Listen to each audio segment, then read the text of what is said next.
too much for this thing.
Anybody that's a beginner on a bike, all the way up to whoever riding for 20 years, want to find the hardest one, this thing like that, it has a guy. We are avid dirt bikers. We love anything with wheels to go, but dirt bikes are by far the best. So we want to share this area with people. We love new riders, as well as new trails. So there's plenty of room. We have beginner trails, intermediate trails, advanced trails, expert trails. Come to the rally and there's a trail for you.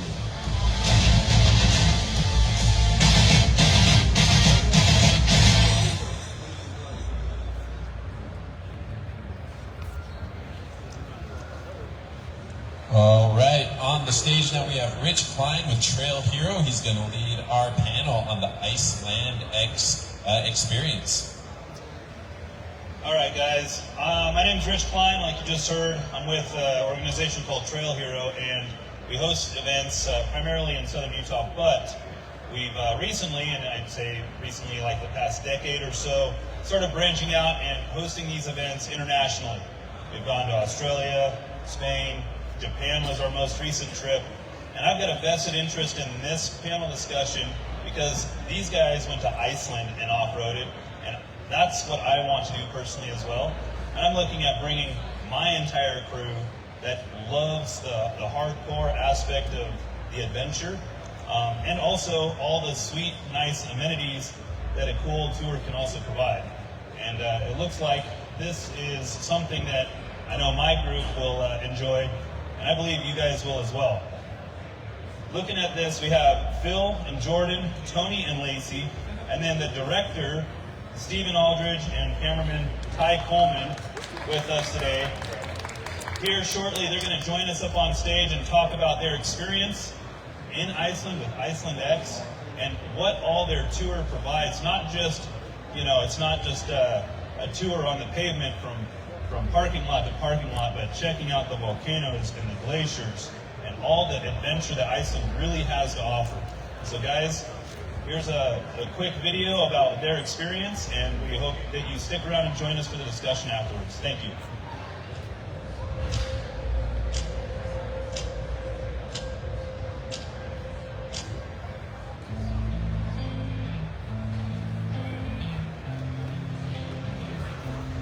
Since the starting point and the ending point in any circular journey is the same, it's all about the journey.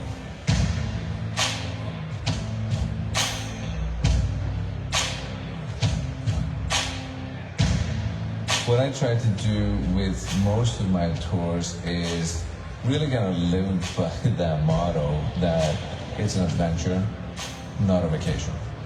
So you see a lot, you do a lot, we wish we would do more, but this is the ultimate amount of sites and activities you can pack into the days that we do. So this is not a 9 to 5 with a pleasant stop somewhere for a sit-down 2-hour lunch. This is pretty much go, go, go. This is an adventure to get absolutely the most possible out of the days that you spend.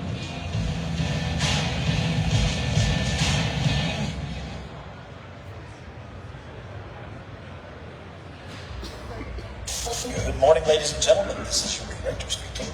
Today Today we're going to be sharing a glimpse of the most amazing off-road adventure you can have in Iceland. What am I doing here? I'm not an off-roader. I drive. That's me in Iceland. That is our guide. His name is Vilmundur Birkir Eversson. I hope I said that right. We called him GB. I haven't met very many Icelanders, but I'm pretty sure he's the coolest one.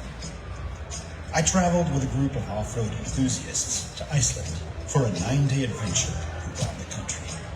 We had 5 couples, and there was Ty and myself. He and I ran cameras, and you've already met GB. So strap in, turn your headlights on, that's the law in Iceland, and here we go. Let me say that slowly. Anyway, let's go and grab the lunch and then get out of here. So, Stephen, what was an average day like on your Iceland trip? Thank you for asking. Let's turn on some catchy music and talk it over.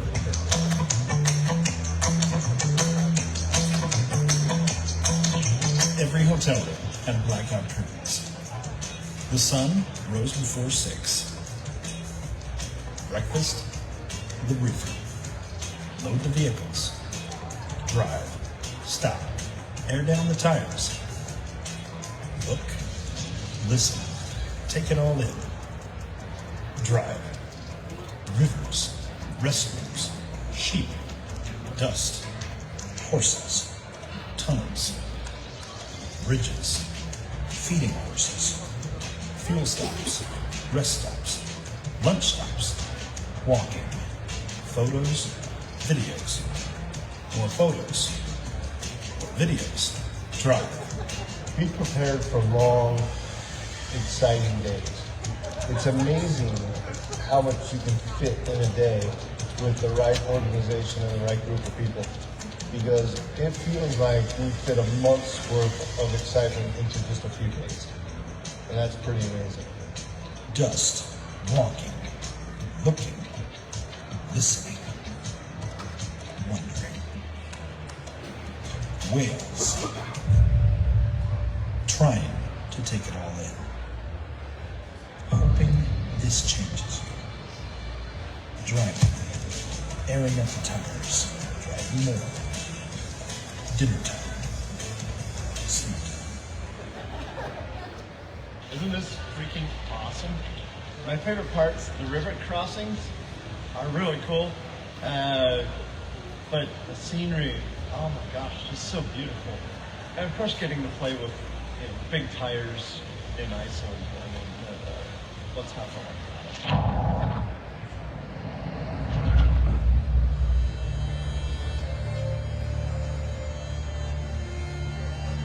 There was only one person on this trip who was not a serious off-roader, and it was me. I own 2 cars, one of them is a minivan, and of the 2, it is the superior off-road vehicle. So when someone says, we're going to go into the interior. So we're going to Christian you in river crossings. I get excited and a little nervous.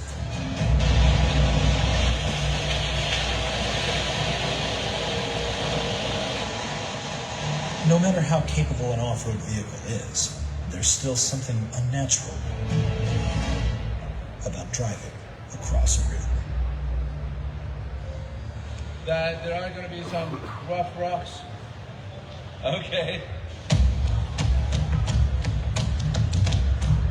No matter how good your vacation is, there's always that pull to think about normal life, what you left behind, to not really be where you are because your mind is back at home or in the office. But when you're out here crossing rivers in Iceland, that is all there is.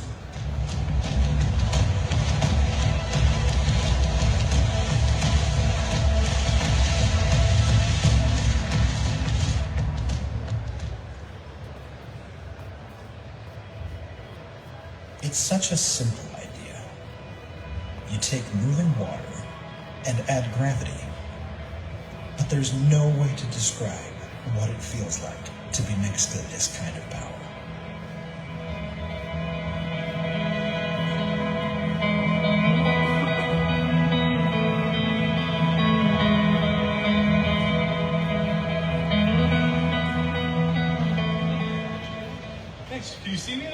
camouflage. I thought I might blend in. I hope still.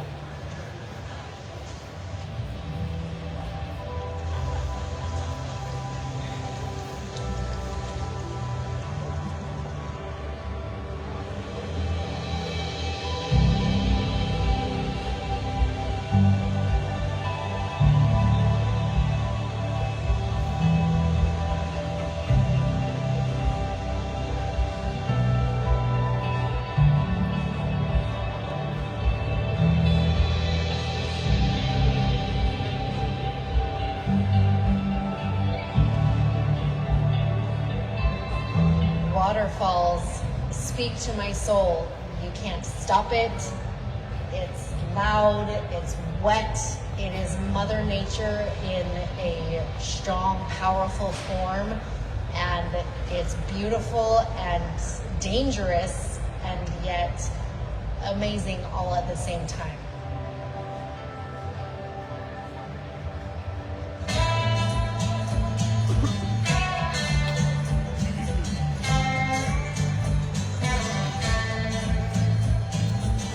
I haven't thought of this trip at all as a destination. That's kind of what's great about it, is there is no destination. It's all about the journey. And it has, you know, highs and lows like every other journey. That it takes effort to get to some of these places that makes it so special and unforgettable. If everyone could just, you know, drive their car up to it and walk to it, everybody would. We are at a waterfall in Iceland that I can't pronounce. Exactly right. So Dettifoss essentially means the falling waterfalls. And yeah, the joke is they fall so hard you have to say it twice.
Glaciers are really like extremely slow running rivers. So it's not a glacier unless it's actually moving. If it's just ice, it's just ice. You can't get much more off-road than a boat.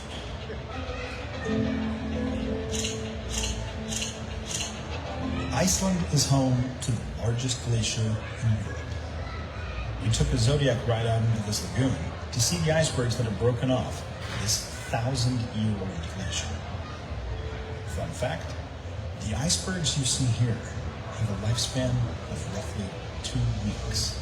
I mean, seriously, something that big melts in 2 weeks, and 90% of it is below the water.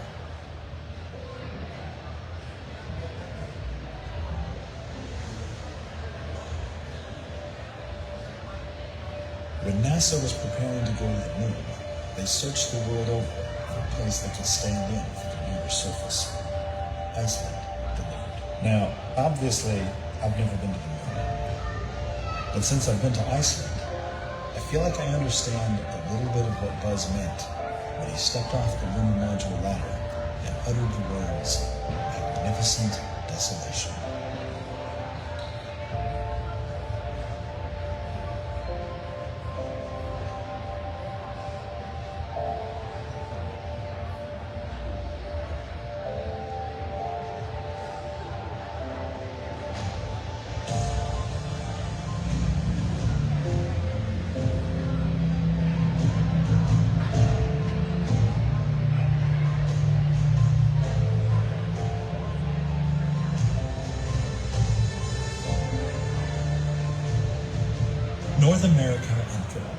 share a tectonic plate boundary that is thousands of miles wide. Right in the middle of that boundary is Iceland. North America is moving west and south at about 1 inch per year. Europe is also moving west and south, but not quite as fast.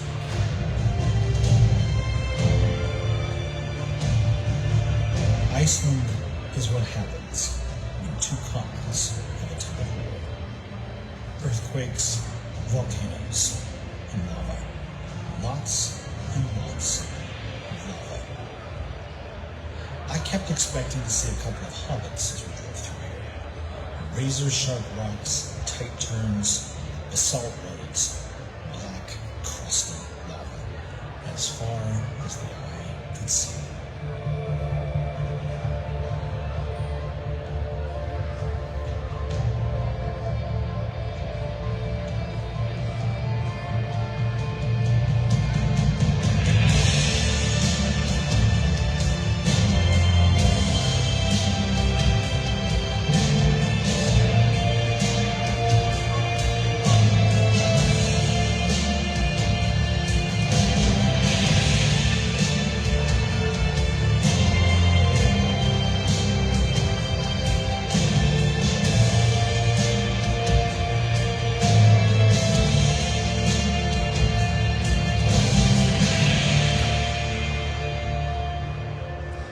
Traveling across this alien landscape was the most transported I felt the entire trip. We left the whole world behind. I've never felt more lost and found at the same time. There's just some connection that you get that is deeper and richer than words. To me, Iceland helps me be more open to things that are impossible to feel and impossible to see or describe.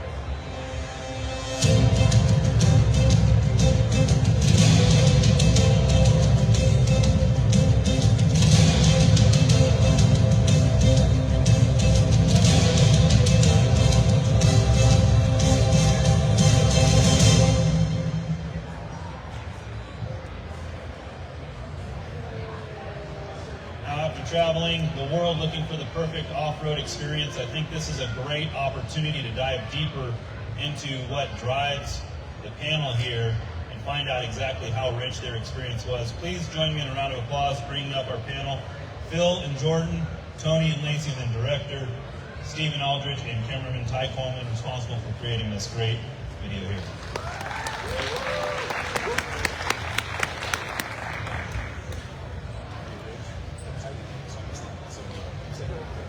Apparently Ty couldn't make it, so we've got Neil joining us today.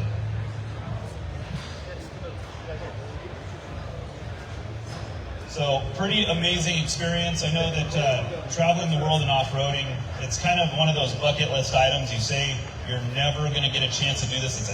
It's a chance of a lifetime, and then it's only a chance of a lifetime until your next chance to do it again.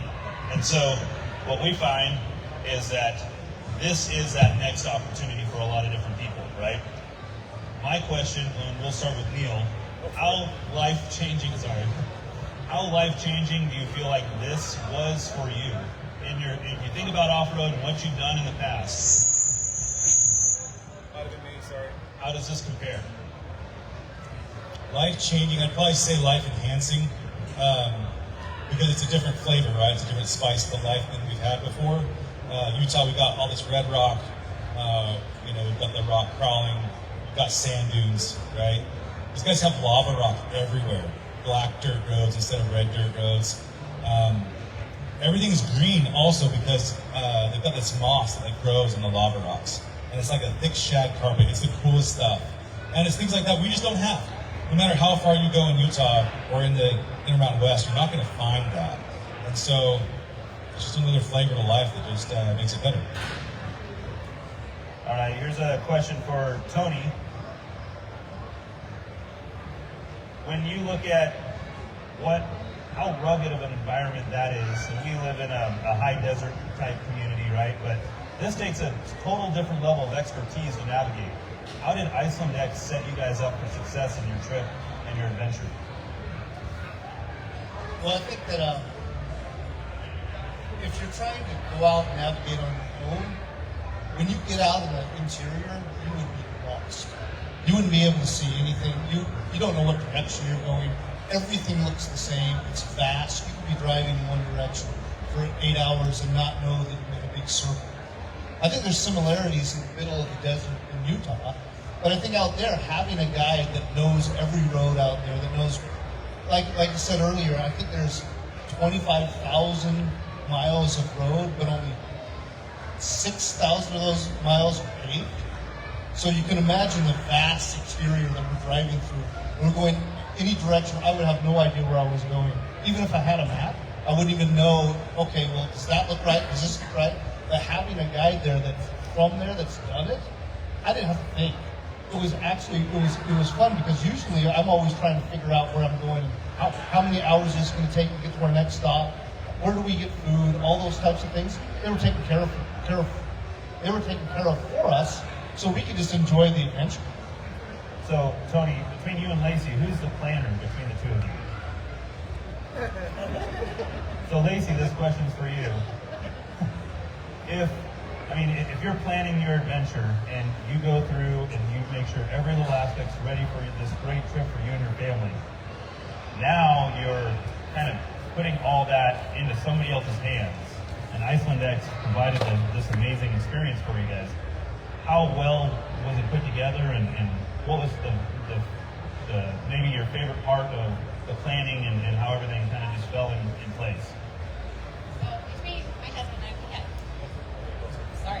my husband and I, we have 4 boys. And he's always the planner. We come up with the ideas together, and then I'm the organizer and the facilitator, making sure that everything is like it's supposed to be. And then with this trip to Iceland, we didn't have to really think too much about what we needed to do. All we had, we were given a list of things that we definitely needed to bring with us and make sure those things were packed. And then GB and Ivy had everything else planned for us. All we had to do was show up at this time, be ready, have the car packed, and be on the road. And so it made it so nice and so easy to enjoy this time. And we didn't have to put in that much organization thought to it. So we got to experience this adventure to its fullest. Now, Stephen,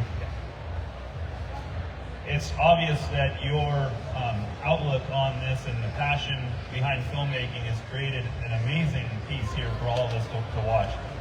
And you can see how serious this endeavor was for the group. What was the funnest part for you? A lot of questions. I hadn't thought about that. I know it's a lot of work, but there's that. So, since I knew that I was going to work, since I knew that I was going to film, I had a great experience. If we'd have gotten home and all the footage would have been lost, I'd have been like, wow, I just had an amazing trip to Iceland. That was great. But there were great moments of for me again, and this is like the filmmaker and me coming out, keeping out just a little bit, where things just worked out so perfectly. Like the waterfall where everybody's kind of standing on a cliff and I flew around them with the drone. Like that was one of those moments. As soon as I walked over the hill and I looked down at this landscape, I was like, I'm not even going to go down there. I'm just going to stay up here and film with the drone. That was one of the funnest moments for me. Was just being like, I could capture that moment so beautifully and get this perspective on it. And as a filmmaker, I was just like, wow, I get to tell this incredible story. And there was a handful of moments like that, driving across the lava fields. And if you watch the full-length one, you'll see that I had kind of a crazy year. So for me, fun is not quite the right word. This trip balanced out my year. This was the trip that made 2023 not completely suck. And so yes, it was fun, but it meant so much more to me than just being fun. Sure. And be with a fun group of people. Perfect. I think you portrayed that well in your experience. It was really kind of very clear to see. I just appreciated everything you did for that. Jordan. So, if I remember right, there's a couple instances in this where you're sitting next to waterfalls and you kind of get to see the power of hydrology and what it does to the landscape. How did that feel? What did you experience with that? That's funny that you asked me that, because I leaned over when we were watching it and told Phil that it's awesome to watch it again on the screen with the sound. It kind of, I don't know if you guys felt like this, kind of brought me back to watching all of those waterfalls and the basalt columns and just the majesty watching it. It's so crazy and powerful, and then you go there and the scenery around it. You got the bright blue skies, the black soil, the bright green growing in places, and the nice blue. I don't know what your question was. Waterfalls are awesome? I don't remember. That's a good start. That's a good start. I just want to jump in here real quick. I was telling Jordan earlier.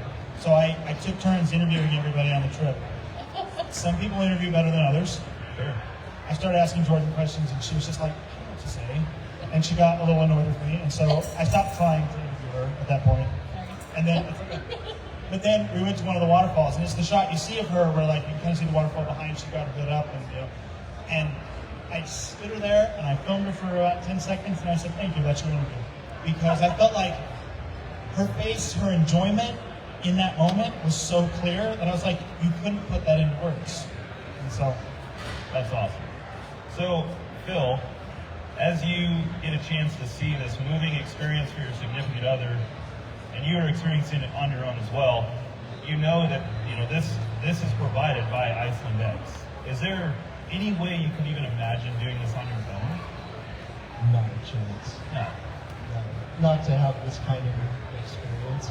I mean, we might have been able to find like the icebergs and a few of the major like tourist trap stuff, but the things that we got to experience, they're not things that you're gonna find on a Google search.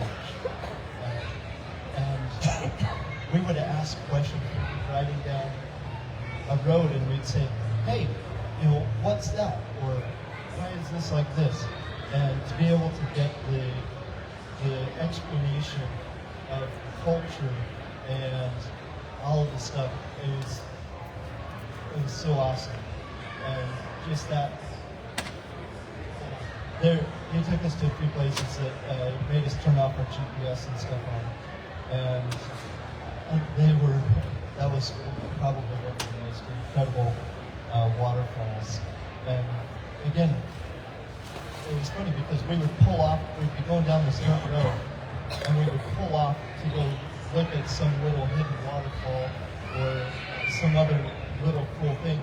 And we thought we were just driving down a dirt road, and then there's a white spot and pull apart.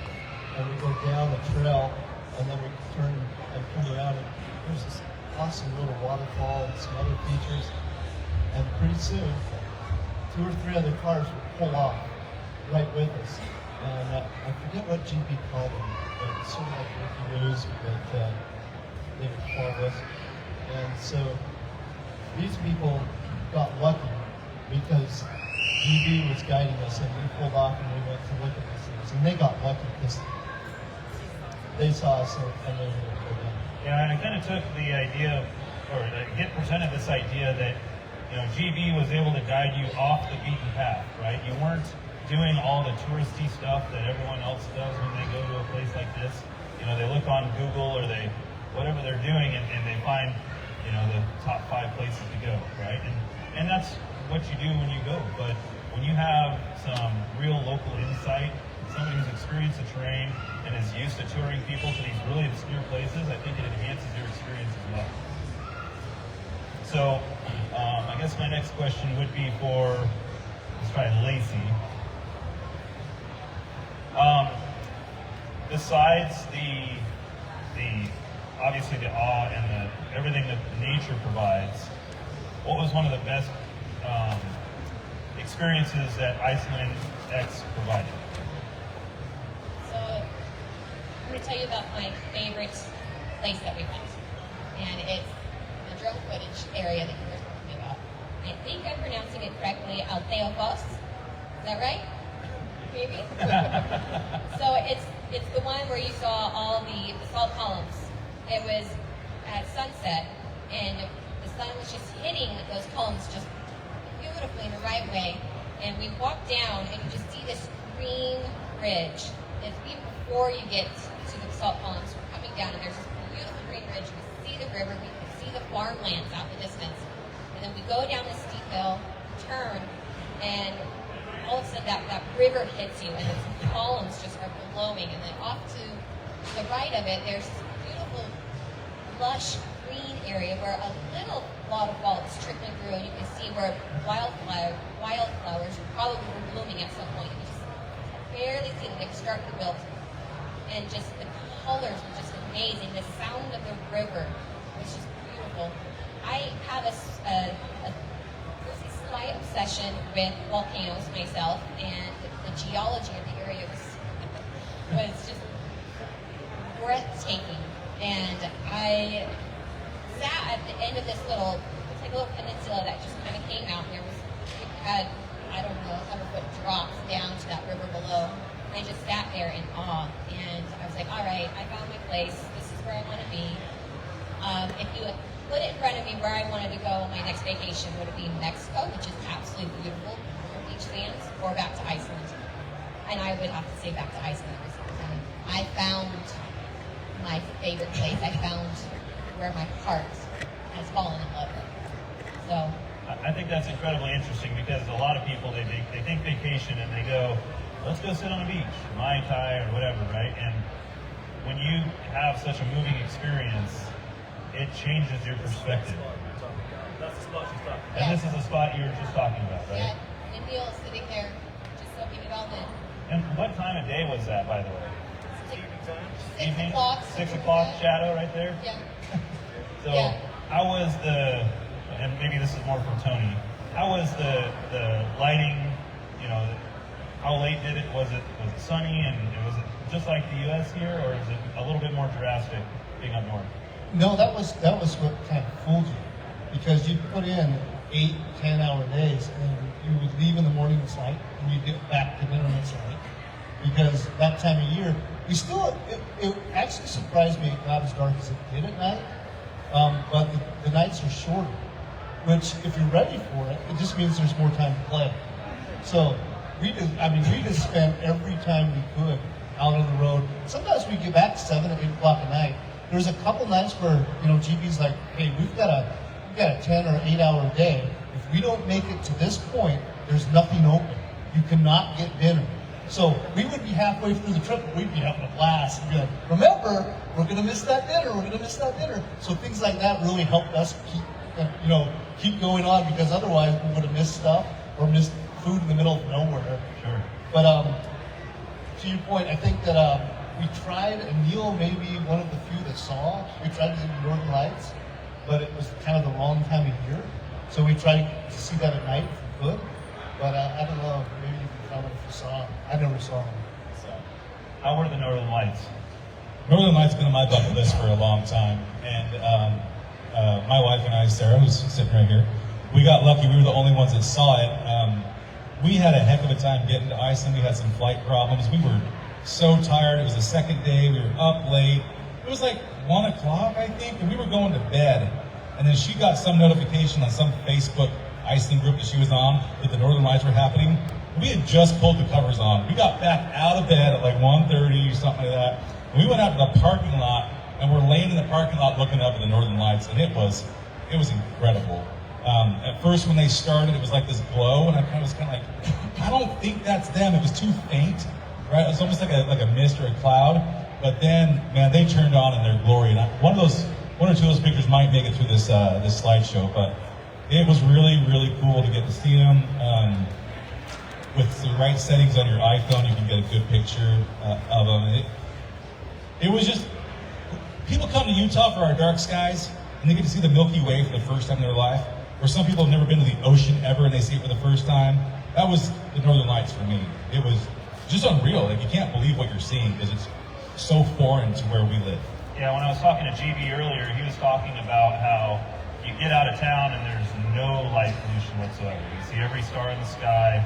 The northern lights can be incredibly vivid, and so it's really cool to be able to experience that, especially in the fall. This was all done in the fall, right? End of August, beginning of September, yeah. Yeah. It's also interesting that the North Star is actually above you instead of in the north. So that would be a little different, for sure.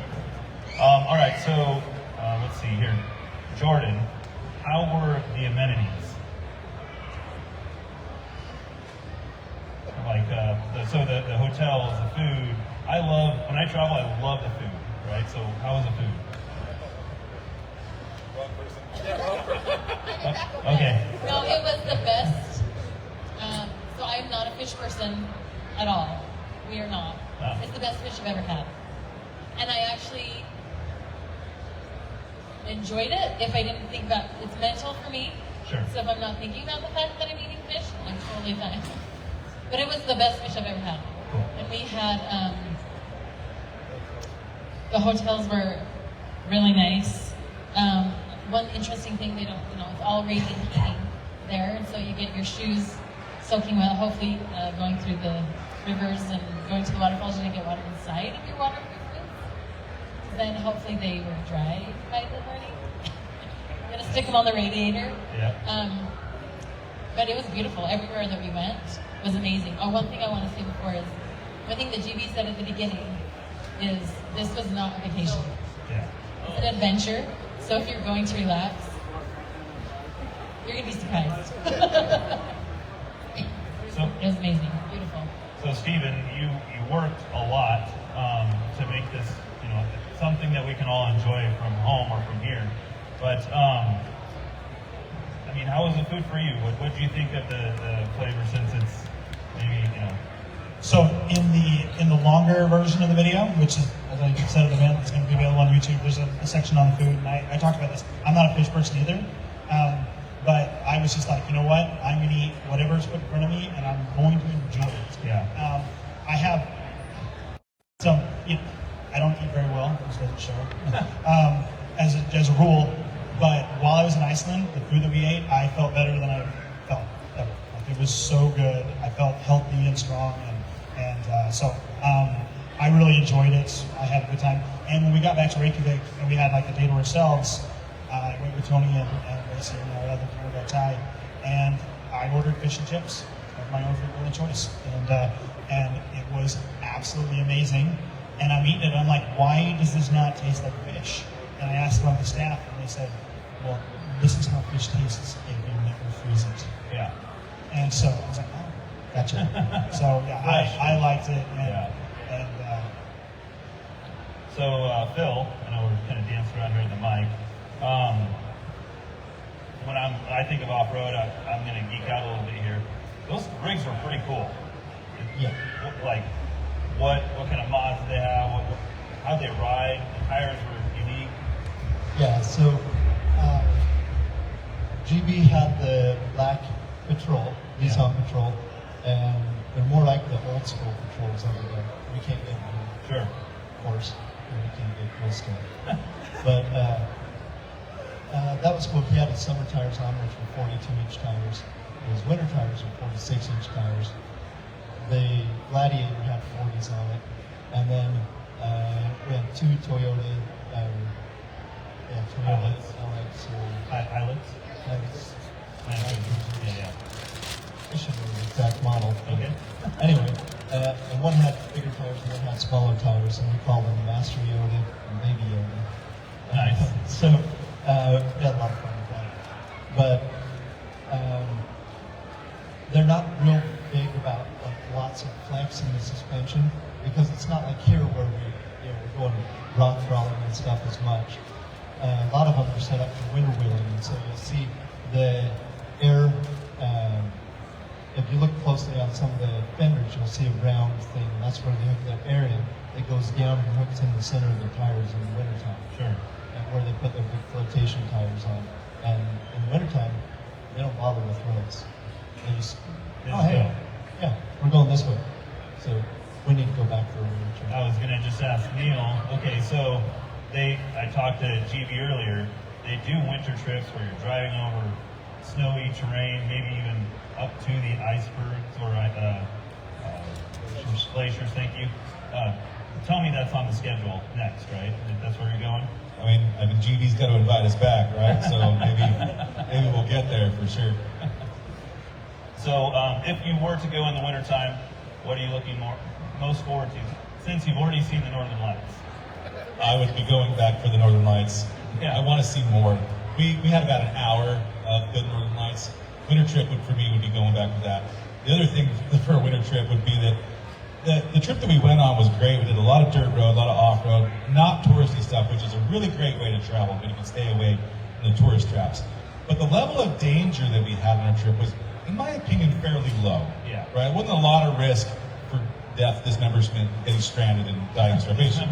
The river crossings were probably the... Right, about as bad as it got, right. But in the wintertime, apparently, things can go wrong a bit fast. So they get enough snow that you can get one vehicle, it's like the mud here, right? You're not even here, but mud in the south, right? You get one vehicle stuck, then another one gets stuck trying to get that one. All of a sudden, you got a line of trucks all stuck, and that would be an element that would be a lot of fun. You notice where it went. Fun for some. Just saying, like, you come home with a good story, right? Right. Lacey, what do you think? Does that sound fun? So your next trip to Iceland, you've talked about it already. Would you plan on going again more summertime, or would you look at winter? I would do multiple trips myself. I would love to do the same trip again. Yeah. And experience more things. It's great. So we did the whole all around, and we went to the interior. But there was things in between each stop that we missed because we couldn't fit everything into the schedule. Yeah. And they were even on our tight schedule. If we didn't, like my husband was saying, if we didn't make it to certain things on time, the only little village that was going to be serving us, they're closed. And so if we could experience all the other little stops in between, it would be great. But like what Neil was saying, I would love to experience the wintertime. But they tell us about the other tours that they provide. It's more than just what we experience. They have, I think they have the heli skiing. That's what my husband wants to do. He wants to do the heli skiing. I'm right there with you. But they have the Northern Lights, where you go up to this beautiful little cabin out in the middle of nowhere, and you experience just a different level of comfort with that. But they also have motorcycle tours, and so it would be kind of fun to experience a different level of adventure. Sure. So, and I have to ask this, it's probably weird off topic, but I noticed in the video, one of you all came out of looked like a roadside toilet thing.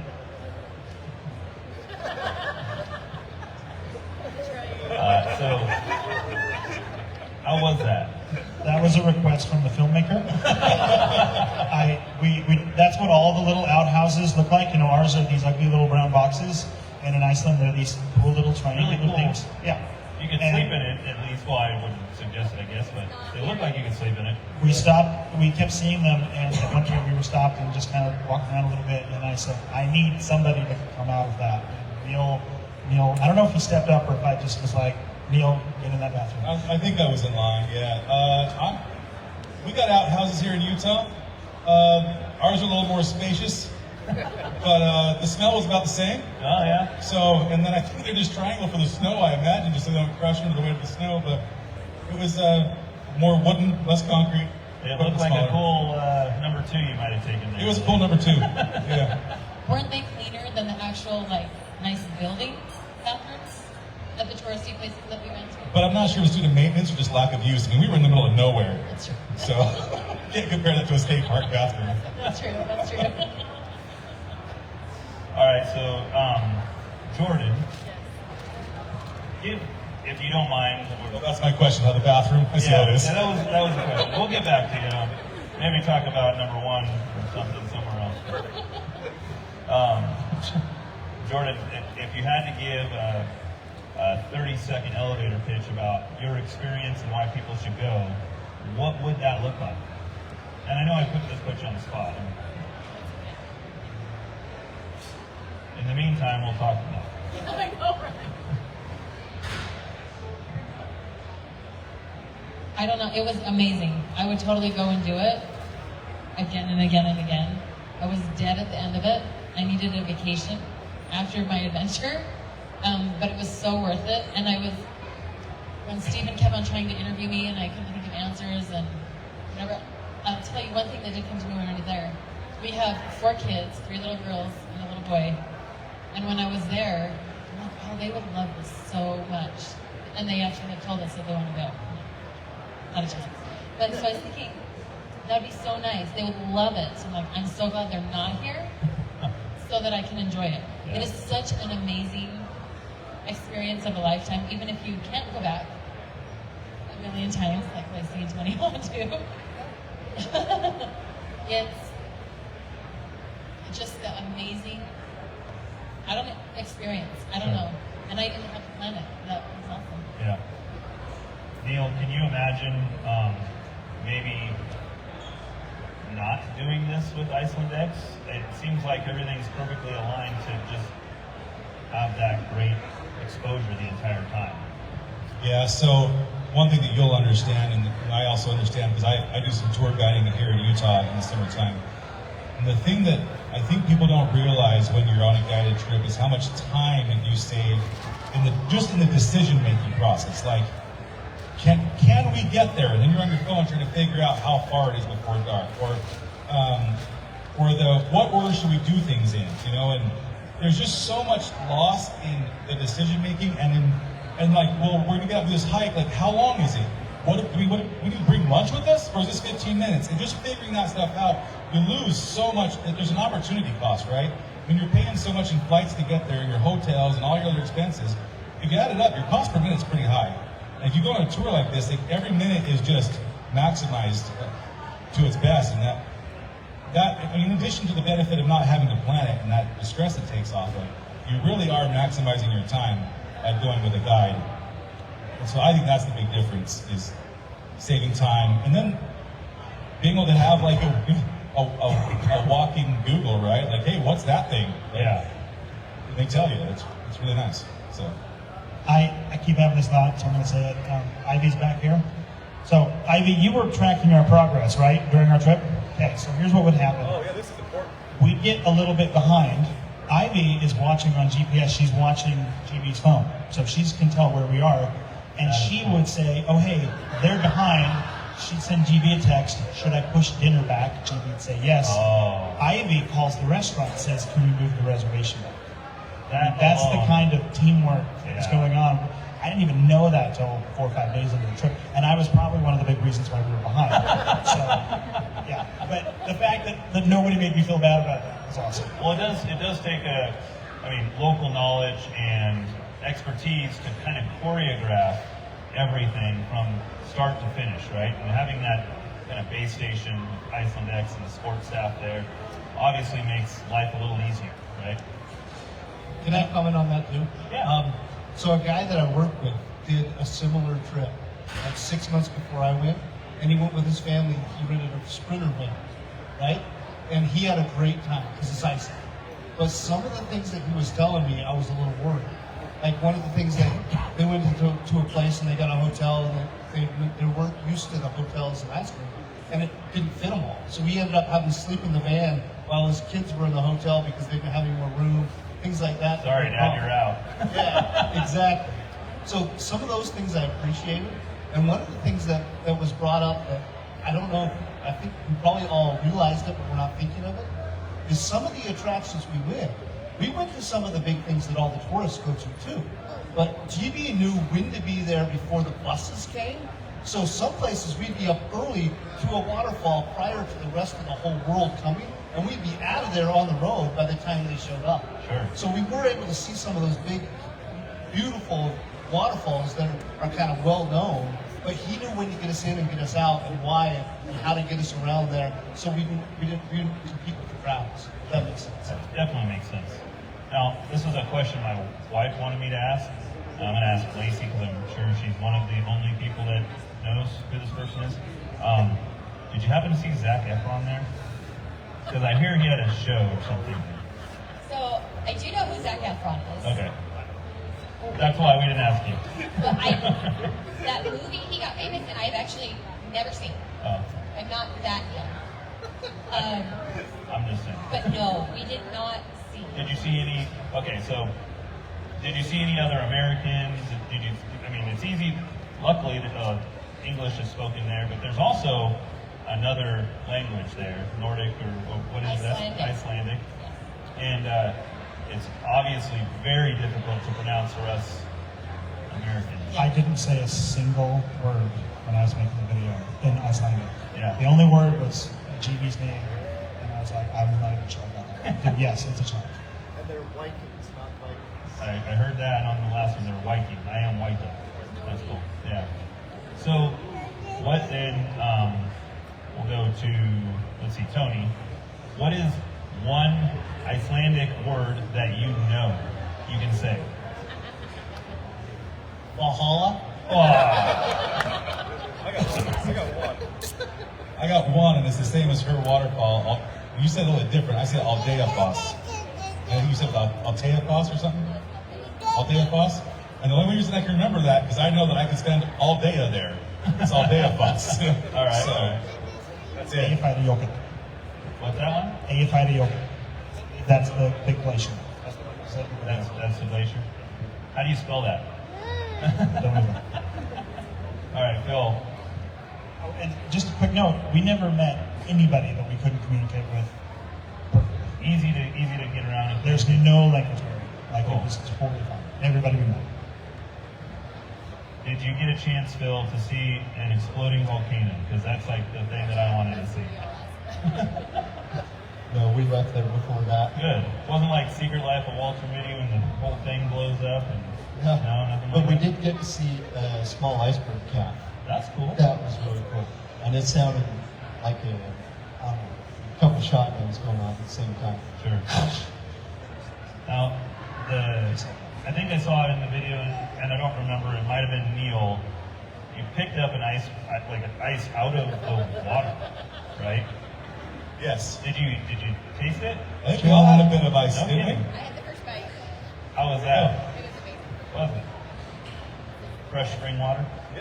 Yeah, one of the things that they talk about the whole time, he gives you a water bottle, and anywhere, at any time, you can put it in any water system there, fill it up and drink it. There's no pollution at all. Yeah, we would fill up our water bottles. We'd cross the river and then go back and bend down and fill up our water and go. Wow. And it tastes so good. I cannot imagine doing that in southern Utah, where I'm from. That doesn't happen.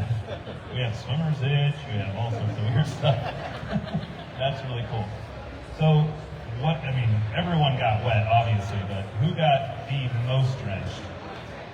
Me. Why? What happened?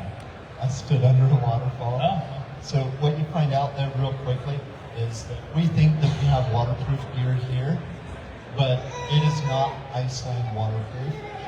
And so, we found out that there's different levels. There's like 1 through 4, and if you have 1, you're gonna be wet. good to know. And Good I to know. thought that I had a really good one. I thought that I had like a 3, pretty good. But man, standing under that waterfall, I was soaking just a couple minutes. Looks like Jordan's got something to say. Stephen and I, after the first day, had to go to IcelandX to go buy a rain jacket. That was the red thing that I had on the whole time. Bill and Jordan very kindly bought me a yellow one. So if you see footage from the first day, I'm wearing an orange coat, and after that, I'm wearing a yellow one. Because yes, there's a big difference between water resistant and waterproof. Good to know. Yeah, me in Colombia, not on speaking terms after that. So we kind of have to wrap up. We've got a magician coming soon, but I do want to, obviously we have the panel coming on tomorrow as well, another 6 individuals that also experienced this amazing trip. I suggest if you're here, they've got a different perspective. We're going to go over different questions and how IcelandX impacted their experience as well. But I do want to just quickly, and this wasn't part of the deal, but is there any questions from the audience at all about their trip before we get out of here? Pretty amazing thing, isn't it? Oh, what do we got? What was the temperature like for the most part, other than the mist and stuff? What was the temperature like? other than the mist? Is that We what went, we went through some changes, right? Like we had some good days where the waterproof insulated stuff I had was actually too warm. I had to take it off. And then by our last 2 days when we were back, kind of just before our flights, we had cold and wind and rain, and you're like hugging the buildings, trying to like make your way around town. We had a big range, and you had to be prepared for all of it. You had to be prepared for cold, had to be prepared for wet, had to be prepared for wind. But it was fall too. But it was fall too, yeah. Different regions were different temperatures. Packing was a little bit rough because you had to be prepared for all of it. Layers. Layers. Yeah. Are there any other questions? End of August, beginning of September. How many days? Oh yeah, how many days did you guys go for? 10? I think 9 days tour with 2 travel days. I think we were 11 total. 9 on tour and then 2 travel days on each day. And obviously not that many days, you couldn't see it all, but did you feel like you wanted more? Obviously some were tired, or some reinvigorated and wanted to keep going. Yeah, I was just thinking about that. I just said under my breath, it was 10 days, but it felt like 3. Yeah. You know, so when you go to your in-laws and after a day you're ready to go home. It felt like a week. This is the opposite. Yeah. Yeah, when it was over, it was just like, wow, that went fast. So I've thought about this, and then after the first 3 days, I was like, holy cow, we've seen so much, we've done so much. And then it had only been 3 days, but by the end of it, I'm like, holy crap, we didn't get to see this, we didn't get to see that. So some of the northern fingers cut off, we didn't get to go up into them. We didn't get to go see GB's ancestral home. And I'm like, So much to do. Yeah, yeah. So, Iceland fits inside the state of Colorado, which is about the same size as Utah. Imagine trying to see everything you know in Utah in 9 days. Yeah. Right? Like you're going to miss so much. No way. You go to Moab for a day, you're not going to see everything, right? Same thing, right? Are there any other questions out there?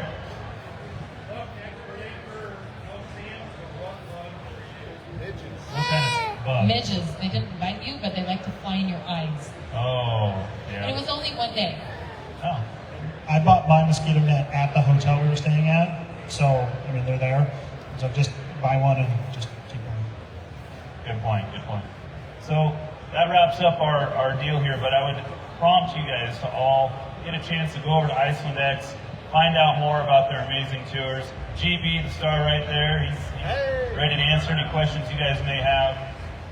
Get a chance to go over there and have a discussion. I know that I'm going to be having this discussion more, and we're looking forward as Trail Hero to be going to Iceland here in the very near future, possibly this year.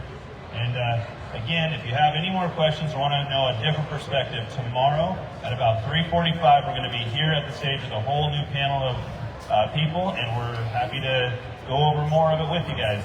Thank you guys for sitting in, and we look forward to seeing you more during the show.